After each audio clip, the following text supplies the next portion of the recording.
Hello everyone, कैसे हैं आप लोग। आशा करता हूँ अच्छे होंगे। तो आज हम क्लास 12th का साइंस केमिस्ट्री का क्वेश्चन कुछ लेके आए हैं, ऑब्जेक्टिव क्वेश्चन जो इम्पोर्टेंट है। पहला क्वेश्चन कहता है कि हीलियम का मुख्य स्रोत है। हीलियम का मुख्य स्रोत है, ऑप्शन है हवा, रेडियम, मोनाजाइट, जल। तो हीलियम का मुख्य स्रोत क्या होता है? हीलियम का मुख्य स्रोत हो जाता है हमारा हवा नहीं होगा, रेडियम रेडियम भी नहीं होगा, मोनाजाइट हो जाएगा। ऑप्शन नंबर सी हो जाएगा, मोनाजाइट। दूसरा क्वेश्चन कहता है कि फल क्या है, फ्लक्स अयस्क में उपस्थित अशुद्धि को कहते हैं। दूसरा क्वेश्चन है कि अयस्क में उपस्थित अशुद्धि को क्या कहते हैं? तो गैंग कहते हैं। ऑप्शन नंबर बी हो जाएगा, गैंग कहते हैं। तीसरा क्वेश्चन है कि कॉपर पायराइड का सूत्र है। ऑप्शन कहता है कि कॉपर पायराइड का सूत्र होता है, तो कॉपर पायराइड का सूत्र होता है CuFeS2। ऑप्शन नंबर बी, यानी कि कॉपर आयरन और दो सल्फर परमाणु जो होते हैं उससे बना होता है कॉपर पायराइड। और ये तांबे का जो है क्या होता है, तांबे धातु का अयस्क होता है कॉपर पायराइड। तो ऑप्शन नंबर बी हो जाएगा। तीसरा क्वेश्चन है कि ग्लूकोज में कायरल कार्बन की संख्या है। चौथा क्वेश्चन ना, ग्लूकोज में कायरल कार्बन की संख्या है। तो कायरल कार्बन क्या होता है? तो वह कार्बन होता है जिससे जुड़े चारों समूह अलग अलग होते हैं, वही कहलाता है कायरल कार्बन। तो यानी कि ग्लूकोज में कायरल कार्बन की संख्या कितना? 4। ऑप्शन नंबर ए हो जाएगा। फिर पांचवा क्वेश्चन पर आते हैं कि स्मेल्टिंग में धातु के ऑक्साइड के अपचयन में संयुक्त होता है। ऑप्शन ए है एल्युमिनियम, बी है कार्बन, सी है मैग्नीशियम और डी है कॉपर। तो क्या हो जाएगा? कार्बन हो जाएगा। ऑप्शन नंबर बी हो जाएगा। और कार्बन जो है ये कोक के रूप में होता है, इसका यूज जो किया जाता है कोक के रूप में किया जाता है। तो 5 का ऑप्शन नंबर बी हो जाएगा। फिर छठा क्वेश्चन पर आते हैं कि डोलोमाइट खनिज में पाए जाते हैं। डोलोमाइट खनिज में क्या पाए जाते हैं? तो मैग्नीशियम पाए जाते हैं, Mg। ऑप्शन नंबर बी हो जाएगा, मैग्नीशियम कार्बोनेट। तो यानी कि डोलोमाइट जो है ये अवसादी चट्टानों में पाया जाता है। तो ऑप्शन नंबर बी। फिर सातवां क्वेश्चन आप आते हैं कि निम्नलिखित में कौन द्वितीयक सेल है? निम्नलिखित में कौन द्वितीयक सेल है?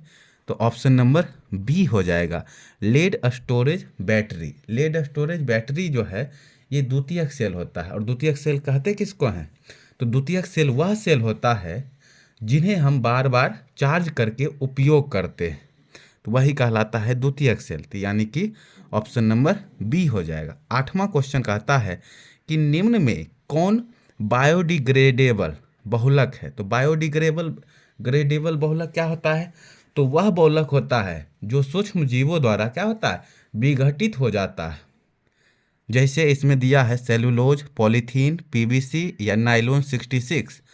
तो सेलुलोज सूक्ष्म जीवों द्वारा विघटित हो जाता है, सेलुलोज हो जाएगा, स्टार्च हो जाएगा। यानी स्टार्च में क्या आ जाते हैं, कागज आ जाता है। अब 9वां क्वेश्चन पे आते हैं कि H3PO3 है एक। तो H3PO3 ये क्या है? एक हाइड्रोजन फॉस्फाइड है। तो ये एक भाषिक अम्ल है, द्विभाषिक। तो H3PO3 यानी कि हाइड्रोजन फॉस्फाइड जो है एक द्विभाषिक अम्ल है। ऑप्शन नंबर बी हो जाएगा, 9 का। अब 10वां क्वेश्चन है कि निम्न में से कौन पायरीमिडीन भस्म नहीं है? तो 10वां क्वेश्चन, निम्न में कौन पायरीमिडीन भस्म नहीं है? तो इसका हो जाएगा पायरीमिडीन। तो यानी कि पायरीमिडीन जो है ना, इसमें नाइट्रोजन क्षार दो प्रकार के होते हैं पायरीमिडीन में। देखो, नाइट्रोजन क्षार दो प्रकार के, एक होता है पायरीमिडीन और दूसरा होता है प्यूरीन। और पायरीमिडीन में क्या क्या आते हैं? थाइमिन आता है, साइटोसिन आता है, यूरोसिल आता है। और वहीं प्यूरिल में क्या आ जाएगा? एडिनिन और ग्वानिन। तो यहाँ पर देखेंगे तो यूरासिल ये किस में आ जाएगा? पायरीमिडीन में आएगा। साइटोसिन ये भी पायरिमिडिन में, थाइमिन जो है ये भी पायरिमिडिन में, और गुआनिन जो है ये किस में आता है, प्यूरिन में आता है, यानी कि ऑप्शन नंबर डी हो जाएगा 10 का।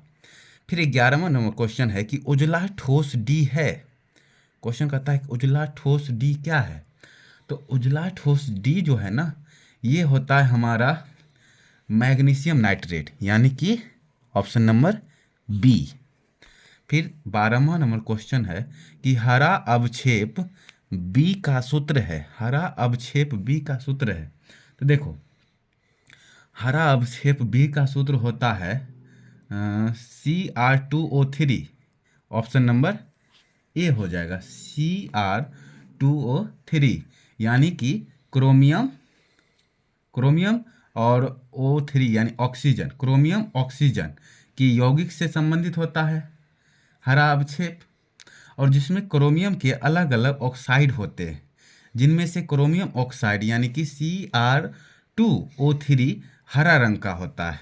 फिर 13वां नंबर क्वेश्चन पे आते हैं कि डोलोमाइट खनिज में पाए जाते हैं। तो ये रिपीटेड क्वेश्चन है ना, पहले भी हो रखा है। तो डोलोमाइट खनिज में मैग्नीशियम जो अवसादी चट्टान में पाया जाता है।